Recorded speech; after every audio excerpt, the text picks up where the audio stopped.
ሰላም ጤና ይስጥልን ውድ የቻናላችን ተከታታዮች የፕሮግራማችን ቤተሰቦች፣ ይህ አብዲራዋ ቲዩብ ነው።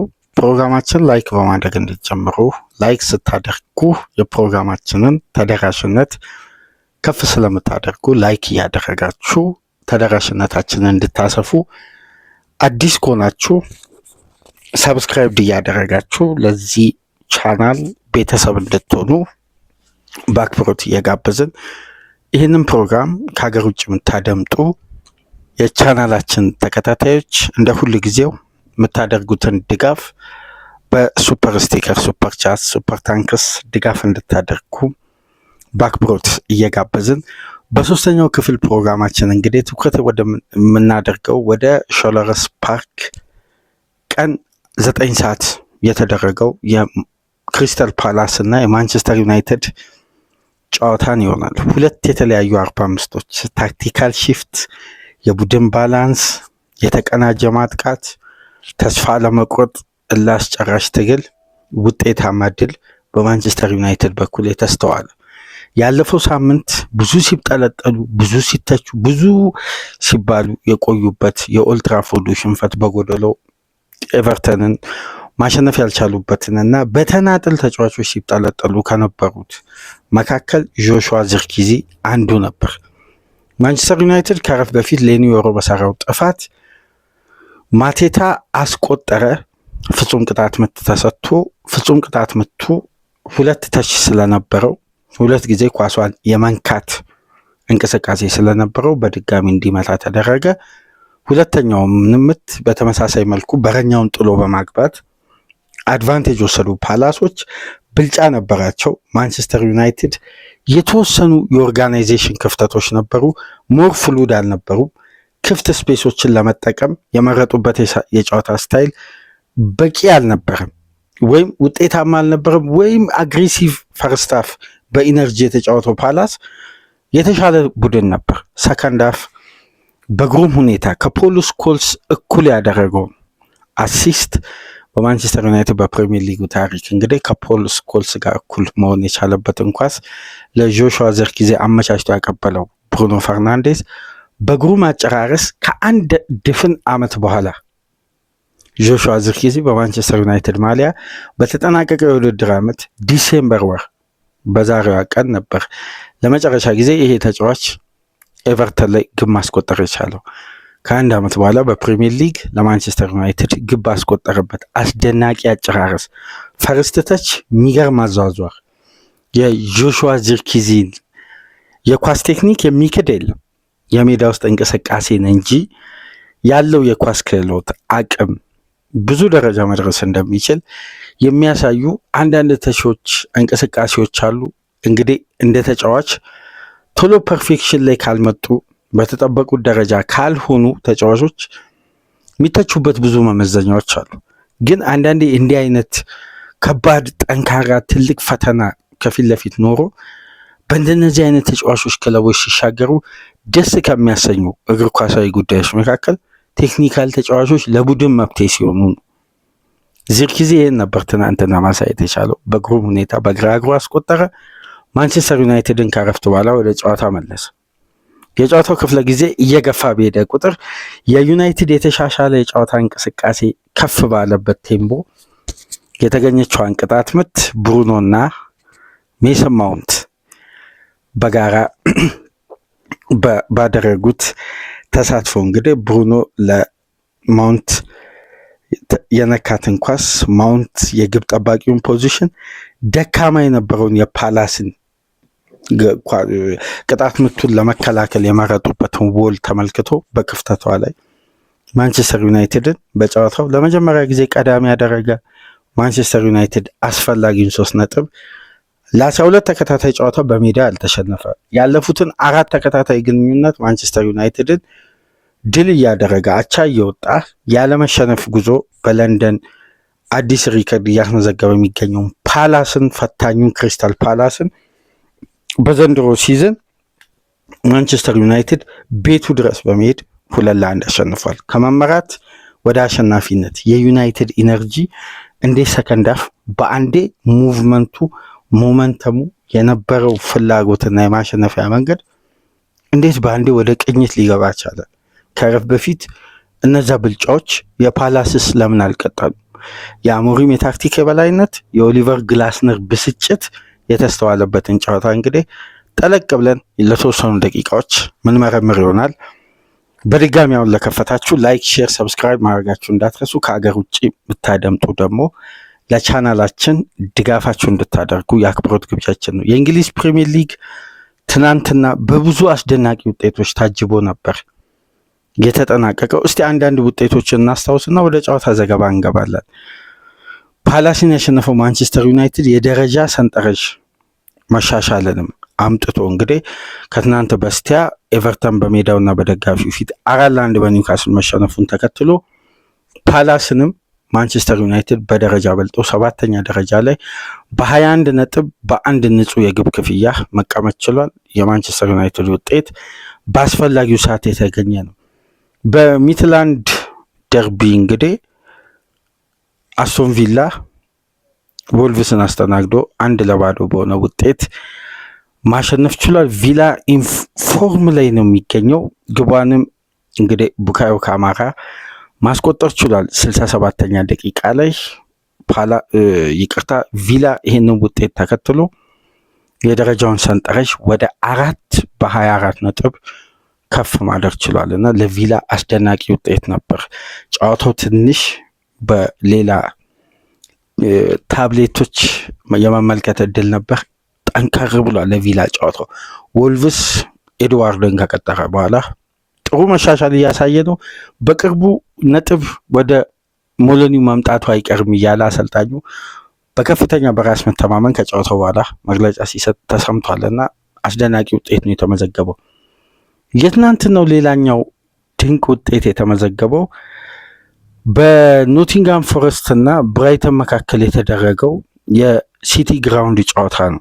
ብራይተን እስካሁን ድረስ በሜዳው አልተሸነፈም። ለተከታታይ ጨዋታው በሜዳው ድል ማድረግ ችሏል። ወደ 6-7 ተከታታይ ጨዋታዎች ከሜዳው ውጭም ፎርሙን በመያዝ በቅርብ ሳምንት ከፍተኛ መሻሻል በፋቢያን ሩስለር ውስጥ አሳይቶ ብራይተን አሁን በደረጃው 5ኛ ደረጃ መቀመጥ ችሏል። ኖቲንጋም ፎረስት ሜዳ በመሄድ በዲኩርፕ እና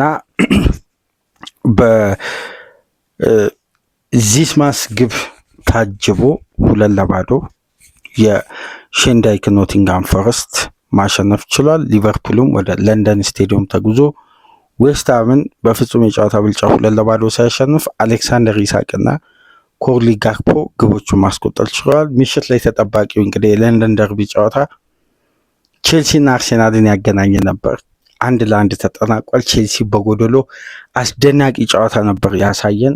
ውጤቱ ለቼልሲ ይገባው ነበር። አርሴናል ጥሩ አልነበረም። በምሽቱ ጨዋታ ኢፌክቲቭ አልነበረም፣ ኢነርጀቲክ አልነበረም እና ይህን ጨዋታ በተመለከተ ሰፋ ላለ ደቂቃ ቀደም ብለን ቪዲዮዎችን አስቀምጠናል። እንዲሁም ዌስትሃም ሊቨርፑልን በተመለከተም ከዚህ ፕሮግራም ቀደም ብሎ ቪዲዮዎችን አስቀምጠናል።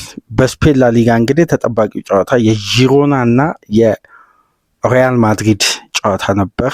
1-1 ተጠናቋል። ማድሪድ በደረጃው ሰንጠረዥ አናት ላይ መቀመጥ የሚችለውን እድል ሳይጠቀም ቀርቶ በ33 ነጥብ ከመሪው ባርሳ በ1 ነጥብ ዝቅ ብሎ 2ኛ ደረጃ ላይ መቀመጥ ችሏል። እንዲሁም በሲቪያ ደርቢ ሲቪያና ሪያል ቤቲስ ባደረጉት ጨዋታ ሪያል ቤቲስ ሲቪያ ሜዳ በመሄድ 2-0 ማሸነፍ ችሏል። የትናንትና ተጠባቂና ትልቁ ጨዋታ በጣሊያን ሴሪያ ሮማ ናፖሊን ያስተናገደበት ነበር። በብራዚላዊው ዴቪድ ኔሬስ ብቸኛ ግብ 36ኛ ደቂቃ በተቆጠረች ብቸኛ ግብ ናፖሊ ሮማን አሸንፎ ደረጃውን ከፍ በማድረግ እንግዲህ የሴሪያ መሪነት ለአንድ ሳምንት ነው። ይቀያየራል ከሳምንት ሳምንት የሴሪያ ፉክክር አጓጊነቱ ከፍ ብሏል። እንግዲህ ናፖሊ ከአንቶኒዮ ኮንቴ ጋር በመሆን 2ኛ ደረጃ ላይ በእኩል 28 ነጥብ ከመሪው ኤሲ ሚላን ጋር በመሆን በ10 ንጹህ ግብ በመያዝ ኤሲ ሚላን ናፖሊ በ9 ንጹህ ግብ 1ኛና 2ኛ መቀመጥ ሲችሉ ኢንተርም ትናንት ማሸነፉን ተከትሎ 3ኛ ደረጃ። አሁን ደግሞ ሮማ አራተኛ ደረጃ ላይ መቀመጥ ችሏል። የሴስ ፋብሬጋዝም ኮሞ ስድስተኛ ደረጃ ላይ የሚገኘው አስደናቂ ፎርም ላይ ነው የሚገኘው። በሴሪያ በአጠቃላይ የትናንትና ትላልቅና ተጠባቂ ጨዋታዎች ውጤት እነዚህን ይመስሉ ነበር። እስቲ ወደ ሾለርስ ፓርክ እንመለስና የተለያዩ ነጥቦችን እናንሳ። ሩበን አሞሪም እንዴት አሸነፍ? ጠንካራውን ፓላስ፣ አይበገሬው ፓላስ፣ ጠንካራ ማጥቃት፣ ጠንካራ መከላከል፣ ዌል ኦርጋናይዝድ የሆነ የ3-4-2-1 ሲስተምን ለሩበን አሞሪም በበለጠ ፕሩፍ ማድረግ የቻሉ ናቸው ተብለው ይሞገሳሉ። አሞሪም እየተጠለጠሉ በሊዝበን ዋንጫ ያገኙ በዚያ ጨዋታ ስኬታማ የሆኑትን አሰልጣኝ በከፍተኛ ሁኔታ እንግዲህ የእንግሊዝ ሚዲያ ለማብጠልጠል ማንብሎት አሞሪምን ለመተቸት ይሄን ወጣት የ40 ዓመት ታክቲሻን አሰልጣኝን የቡድኑን አይደንቲቲ በአንድ መልክ ለማስያዝ እየተጣጣረ ብዙ ለውጦችን ዩናይትድ ቤት ያመጣ ባጫወትም በብዙ መልኩ ጥሩ ቡድኑን ዴቨሎፕ እያደረገ የሚገኝን አሰልጣኝ እንግዲህ ለማብጠልጠል ሌላኛውን ተመሳሳይ የፎርሜሽን የሚጠቀምን አሰልጣኝ በማሞገስ እንግዲህ እንግሊዞች ትልቅ የሚዲያ ሽያጭ ያደርጉ ነበር ያለፉትን ጊዜያት። ይህን ሲስተም ሁለቱ አሰልጣኞች ሲጠቀሙ ጥንካሬውን ያውቁታል፣ ድክመቱንም ያውቁታል። የሚፈልገው የተጫዋች አይነትን ያውቁታል፣ የሚጎለውን የተጫዋች አይነቱን ያውቁታል። በዚህ ሲስተም ውስጥ በዚህ ሪትም ውስጥ ግን ዩኒክ የሆነ ተጫዋች ከአንደኛው ክለብ ውስጥ ሲኖር ሁሌም ልዩነት ይፈጥራል። እኔ በተደጋጋሚ በዚህ ፕሮግራም የምታደምጡ የማንቸስተር ዩናይትድም የእግር ኳሱ ቤተሰብ አንድ የማነሳላችሁ ጉዳይ አለ። ሜሰን ማውንት ለሃይ ኢንቴንሲቲ ፉትቦል የሚሆን ተጫዋች ነው። ማውንት ፋይናል ሰርድ ካለ የዩናይትድ ሙቭመንት በደንብ ተከታተሉ አድማጮች። ዩናይትድ ከኳስ ጋር አይጨነቅም። ከየትኛውም ፖዚሽን ላይ ኳስ መቀበል ይችላል። ፖዚሽንን ዩናይትድ እንዲያሸንፍ ይረዳል ይሄ ተጫዋች። ፋይናል ሰርድ ዩናይትድ ሲገባ ቦልን ትሪት ከሚያደርጉ በቦል ኬር በኩል ከተዋጣላቸው ተጫዋቾች ቻንስን ክሬት ለማድረግ የማጥቃትን እንቅስቃሴ በበለጠ የተሟላ ጥራት እንዲኖረው የማውንት ኢፌክቲቭ እና በሙሉ ፊትነስ መሆን ሁሌም ለዩናይትድ የተለየ አስተዋጽኦ ያደርጋል። አንዳንዴ የተጫዋችን ልዩ ብቃት ኮንሲስታንሲ በሆነ በእያንዳንዱ ጨዋታ ብቃትን ሳይታክት አንድ ተጫዋች እንዲያሳይ እንዲደጋግም ፊትነሱ መስተካከል አለበት። ማውንትን የጎዳው በእግር ኳስ የሚያጋጥመው ጉዳት እንጂ ይሄ ተጫዋች በብዙ ርቀት ከፍ ወዳለ ስቴጅ ማደግ የሚችልበት ፖቴንሻል አለው። ማውንት በዩናይትድ ቤት ለመጀመሪያ ጊዜ 90 ደቂቃን አጠናቀቀ። ለመጀመሪያ ጊዜ ይሄ ተጫዋች እንግዲህ ከፓላስ ጋር ከተጫወተ ረጅም ጊዜ ሆኖታል። የዛሬ 2 ዓመት በፊት ነበር የቼልሲ ተጫዋች ሆኖ ጃንዋሪ 2023 የተጫወተው። ምን ያክል ይሄ ተጫዋች እንደተጎዳ ተመልከቱ። 2023 በቼልሲ ማሊያ እያለ ነው ፓላስን የገጠመው። በዩናይትድ ቤት እድለኛ አልነበረም ፓላስን ለመግጠም። ሩበን አሞሪም ወደ ማንቸስተር ከመጡበት ጊዜ አንስቶ ነው በተለይ በዚህ ዓመት በተደጋጋሚ የሚሉት አንድ ጉዳይ አለ። በማውንት በኩል ኳሊቲ ያለው ለእንግሊዝ ኢንተርናሽናል ለእንግሊዝ ብሔራዊ ቡድን እንኳን በኤፕሪል ወር ጥሪ ተደርጎለት ባጋጠመው የመስል ጉዳት ከስብስቡ ውጭ ሲሆን በደንብ አሰልጣኙ አብራርተው ነበር በጊዜው። ከዚህ ጨዋታ ቀደም ብሎ ግን ስለ ማውንት እኮ የሆነ ነገር መግለጫ ላይ ሰጥተው ነበር። ታስታውሳላችሁ የማንቸስተር ደጋፊዎች። ማውንት በጣም ስማርት ነው አሉ። ማውንት ብዙ ፖሴሽኖችን ይሰጠናል አለ አሞሪም። በጣም ብዙ ፖሴሽኖች እንድናሸንፍና ብዙ ፖሴሽኖችን ይሰጠናል። በተለይ አለ ሜሰን ማውንት በጣም ኢንቴንስና አጋጣሚ ካገኘ የሚያስቆጥር ተጫዋች ነው። በሃይ ኢንቴንሲቲ መጫወት የሚችል ነው። በተለይ ማውንት ወደ ተጋጣሚ ቦክስ ቀርቦ ኳሶችን የሚያገኝ ከሆነ ይገላል ወይም ለቡድን አጋሮቹ አመቻችቶ ያቀብላል። ስማርት ነው። እኛን ፋይናል ሰርድ እንደ አንድ ትርፍ ተጫዋች 2 የክሬቲቪቲ አቅምን ይተገብርልናል አሉ። አርብ ዕለት ነው ይህንን ነገር የተናገሩት። ያንን ደግሞ 2 ተጫዋቹ በትክክል ማሳየት ቻለ። ማውንት እንግዲህ ከዩናይትድ ጋር ይሄን ድም ሲያጣጥም በሱ ግብ ዩናይትድ ልዩነት ሲፈጥር የሜይሰን ማውንት የሜዳ ውስጥ አስተዋጽኦ ልዩ ነበር። 90 ደቂቃ አጠናቀቀ። ማች ፊትነሱን ተመልከቱ። ኢነርጂ ዩናይትድ ሰከንድ ሃፍ ሲበልጥ የሙኒዮዝን ኦቨርላፕ ሙሉ በሙሉ የቆረጠው ማውንት ነበር። ከሙኒዮዝ አጠገብ የሚጫወተው 3ኛው ሴንተር ባክ ላኔክስን ከሪትም ውጭ ያደረገው እዛ ፖዚሽን ላይ ኳስን እየተቀበለ አደጋን እየፈጠረ ከሲስተም ውጭ ያደረገው ሜይሰን ማውንት ነበር። የሚያስደንቅ የታክቲክ የበላይነት ነበር ሩበን አሞሪም በማውንት በኩል የተጠቀሙትና ማውንት በዩናይትድ ቤት የመጀመሪያ ፓላስን ድል ሲያጣጥም ፓላስ በ2020 ነበር ከዛን ጊዜ አንስቶ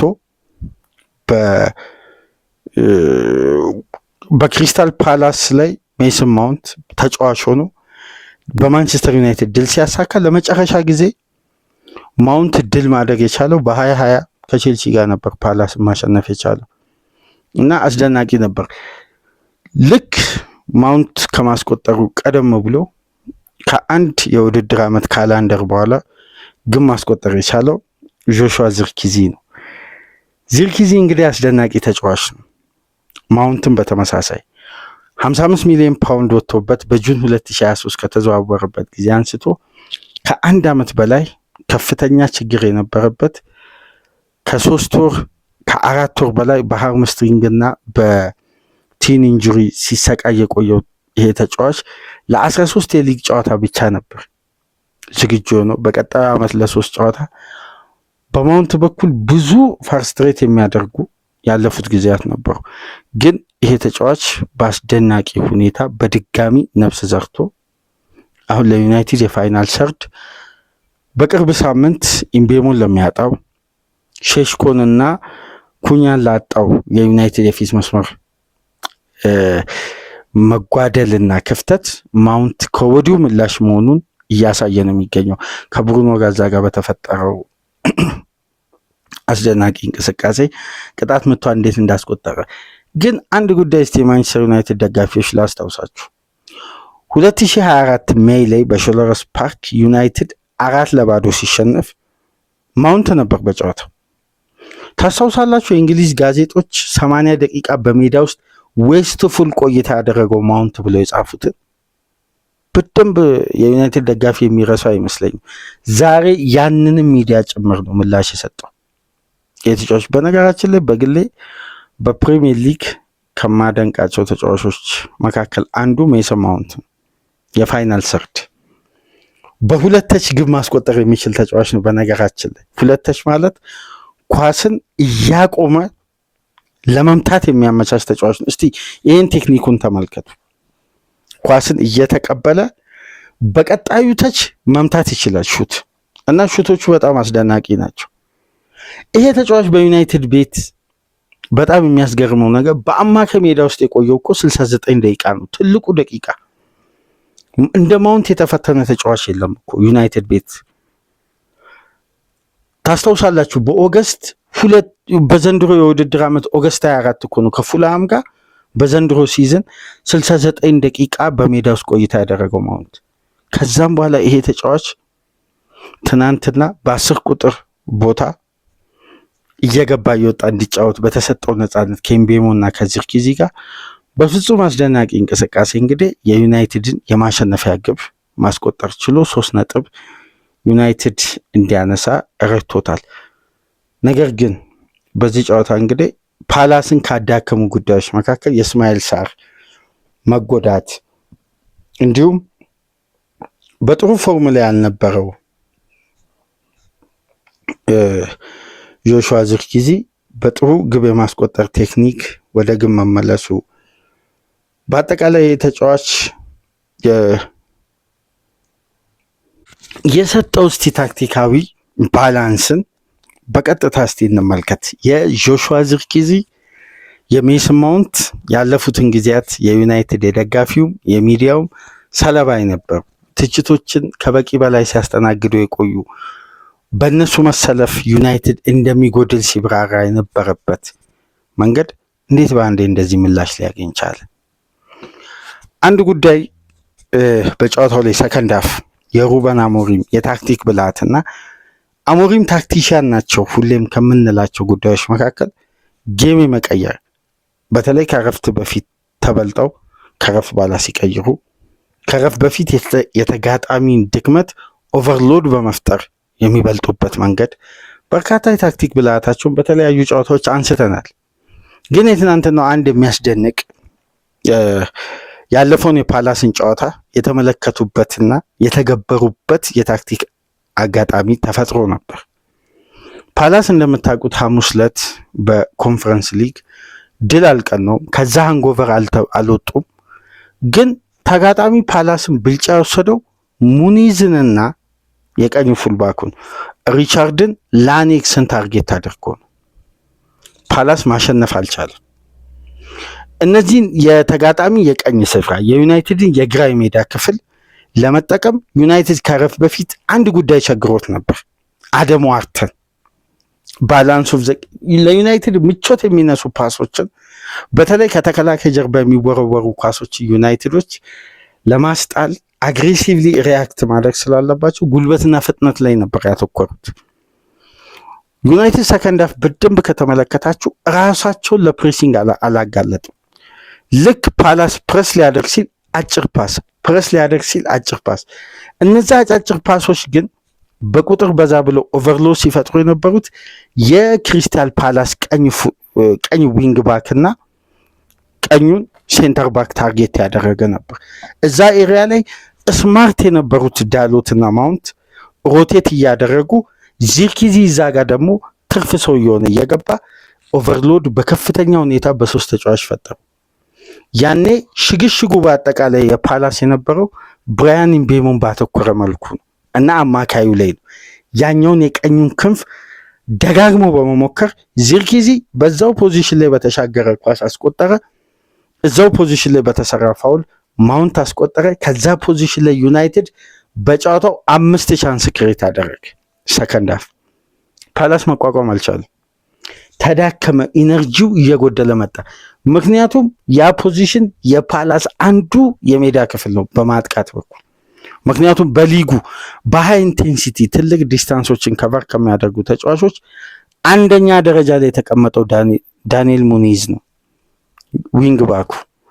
ያን ተጫዋች ላይ ኦቨርሎድ ለመፍጠር ትርፍ ተጫዋች ዳሎትን፣ ማውንትን እንደ ጨዋታው እንቅስቃሴ ሮቴት እያደረጉ ዚርኪዚን በልዩነት ኦቨርሎድ ፈጠሩ። ቴክኒካሊም ታክቲካሊም ዩናይትድ ሰከንድ ሃፍ በከፍተኛ ሁኔታ ብልጫ ወሰደ። ፓላስ ላይ የግድ አግሬሲቭሊ ሪያክት ማድረግ አያስፈልግም።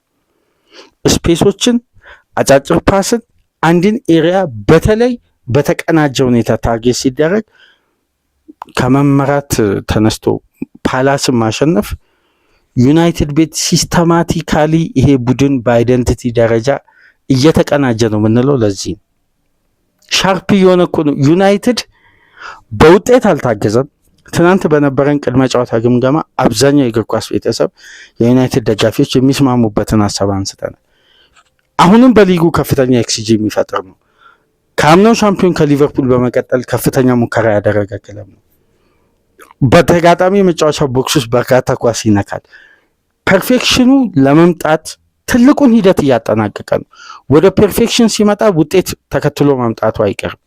ትራንዚሽን ላይ መሆኑ አንዳንዴ ቡድኑን ከግምት ውስጥ ያስገባ አይመስለኝም። ሽግግር ላይ ያለ ቡድን እኮ ወደ ፐርፌክሽን ለማምጣት ወደ ተደጋጋሚ ድል፣ ወደ አስደናቂ ቅኝት ሻምፒዮን ለመሆን የሚደረግ ጥረት እየተንደረደረ ወደዛ ስቴፕ ለማምጣት ሽግግር ላይ ነው ያለ። ሽግግር ላይ ያለ ቡድን ሁሉንም ነገር በአንዴ እንዲፈጽም ለምዶ የሚፈለገው በአንዴ ወደ ፐርፌክሽን እንዲመጣ። እግር ኳስ እኮ ሂደት ነው። ሁለት ባላንስ የሚያጡ ጉዳዮች አሉ። ማጥቃቱ ሲስተካከል መከላከል ውስጥ ለዩናይትድ ክፍተት አለ። አማካዩ አልተቀናጀም ማለት አልታደሰም። ከ30 ዓመት በላይ በሆኑ ሁለት አማካዮች ናቸው። አሞሪም 90 ደቂቃ በተመሳሳይ ኤነርጂ በማይጨርሱ ተጫዋቾች እየተጫወተ ቢገኙ አንዱን የክሬቲቭ አማካይ የዲፕ ላይን ፕሌይ ሜከር አድርገው አንዱ የ33 ዓመት ተጫዋች ሜዳው እየሰፋበት እየተቸገረ የሚገኝ ይህ አሰልጣኝ እኮ ገና ባላንሱን ለማምጣት በቂ ጥይት ሳይቀርብለት ግን ጥረቶቹን ልናደንቅ ይገባል። ቢያንስ ጥረት ሲደነቅ ፍንጭ ሲደነቅ ሂደቱ ቅኝቱ ማምጣቱ አይቀርም። ሁሌ የሚነሱ ጥያቄዎችን ለምን አልመለሱም የሚሉ አቤቱታዎች አይጠቅሙም። በእግር ኳስ ሂደት ነው እድገት አሳይቶ ስኬትን ሊያመጣ የሚችለው። እኔ አሞሪም በእንግሊዝ ሚዲያ ሲጠለጠሉ በዩናይትድ ደጋፊ ሲተቹ የሚያስገርመኝ አንድ ጉዳይ አለ። በልዩነት እኮ ዩናይትድ በአይደንቲቲ ደረጃ እየተገነባ ነው። የትኛው አሰልጣኝ ነው ከፈርጊ በኋላ ዩናይትድ ቤት አይደንቲቲን መሰረት አድርጎ ቡድን የገነባው? ሞሪኖም የአጭር ጊዜ ቡድን ነው። ቫንጋልም የአጭር ጊዜ ቡድን ነው። ሾሽጋየርም ቴናግ ቡድኑ የገደለ አሰልጣኝ ነው። ሩበን አሞሪም እኮ ነው ሀሳብ ያለውን አይደንቲቲ መሬት ላይ ለማውረድ ከመጡበት የመጀመሪያ ጨዋታ እስከ ትናንት ድል ድረስ እየጣሩ የሚገኙት። በሀሳብ ደረጃ ሳይሆን ዩናይትድን አብዛኛው አሰልጣኞች ቅኝት ሲመሩ የነበሩት በቡድኑ ተነሳሽነትና በወኔ ነው። ዩናይትድ የፈርጊም ወኔ ፈርጊ አይደንቲቲ ያላቸው እኮ ቡድኑ የማሸነፊያ መንገድ አለው፣ የራሱ ካራክተር። ዩናይትድ እኮ በራሱ ምስል በራሱ ካራክተር አለመገንባቱ እኮ ነው ክራይሱን አስፍቶ ለዚህ አሰልጣኝ ጣጣውን ያበዛው። የዩናይትድ ደጋፊዎች የቴናግን ምስል የጨዋታ ምስል የሚገልጹበት እኮ የጨዋታው ወይ የለም፣ እንደ ተጋጣሚ ነው የሚቀርበው እንጂ በራሱ አይደንቲቲ አይቀርቡም። ይሄ ቡድን እኮ በራሱ የጨዋታ መንገድ ነው እየቀረበ የሚገኘው። ስለዚህ ብዙ ውጣ ውረዶች አሉ።